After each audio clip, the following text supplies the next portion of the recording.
আমাদের দেশের বিত্তশালীরা, প্রভাবশালীরা, ধনাঢ্য ব্যবসায়ীরা গরিবের সম্পদ আত্মসাৎ করে পশ্চিম বিদেশগুলোতে গিয়ে তারা টাকাগুলোকে আনন্দে বুক করে, বলেন নাউজুবিল্লাহ। অথচ আমাদের দেশের গরিব দুঃখী এতিম অসহায় মানুষেরা ডাস্টবিন থেকে খাবার তুলে খায়, খাবার তারও নাই। কথা বলেন ঠিক কিনা?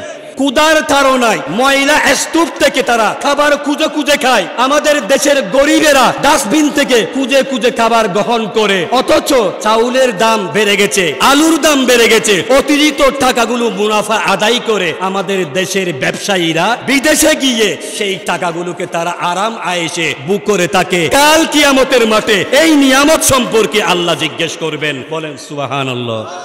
কোন একজন রাষ্ট্রের দায়িত্বশীল ব্যক্তি রাষ্ট্রের একই সুতা নিজের জন্য ব্যবহার করতে পারবে না। পুরো 18 কোটি জনগণের সম্পত্তি অধিকার রয়েছে ওই সুতার পিণ্ডের মধ্যে। কথা বলেন ঠিকই না?